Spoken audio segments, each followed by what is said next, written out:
favorite things, which literally launched him into public prominence. At 34, John Coltrane was named #1 tenor saxophonist by Downbeat magazine. In 1967, John Coltrane died of a liver ailment, aggravated by substance abuse from his early years in New York and Philadelphia. He was 41 years old. He was survived by his second wife, Alice, and their 3 sons. The legacy of John Coltrane continues in the education of his music to the children. In honor of John Coltrane, the John Coltrane Cultural Center was established in High Point.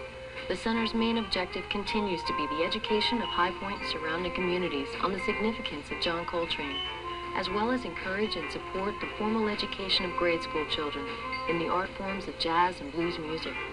In order to reach these objectives, a year-long program of music education was designed, and each year this program culminates in the week-long summer jazz camp.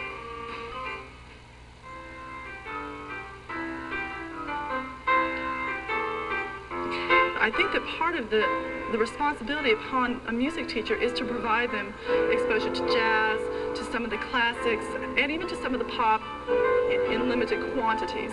I can teach basically any type of music, and I think it's important that we expose them to all. This is a media society, and we need to have our students aware of what's out there and aware of what's possible, and I think that by providing different types of music, we're exposing them to our culture.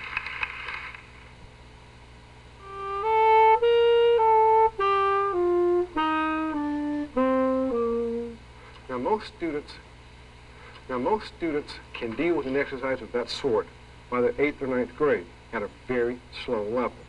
They don't sound like jazz players, they're not supposed to.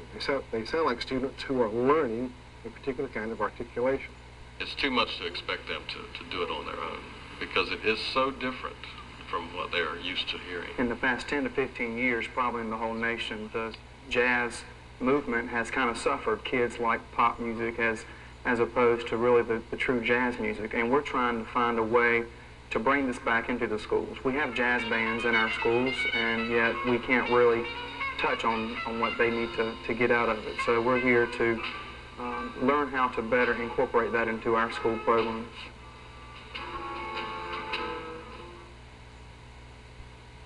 Joe what? Rod.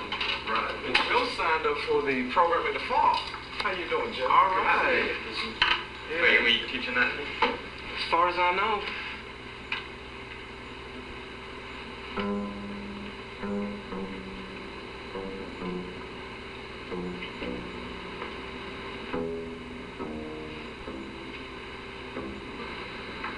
So I take it you know all your major scales. What, you know some minor ones too? No minors? Okay. It's possible you might be in one of the combos and they'll give you like music. Let me show you here. I didn't bring any full trumpet, but it would be charts like this, and it would be a part for you, and you would play this. Now, you ever read chord symbols like that? You just go in there and they tell you what to play. They say play your scales and they say play your music, and you just do that, and then you're out of there. It seems like it'll be fun for the summer just to try it.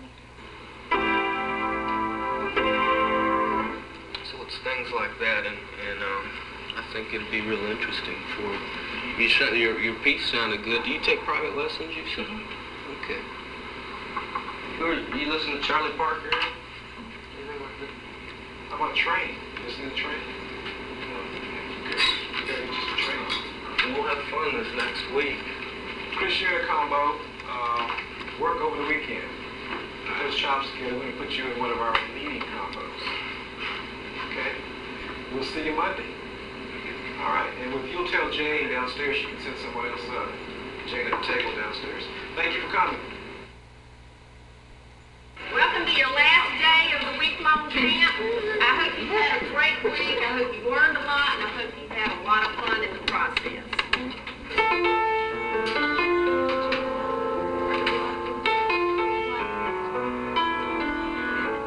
First we sit here and we listen to the instructors play for about 40 minutes, and then we have a class telling us like where jazz came from.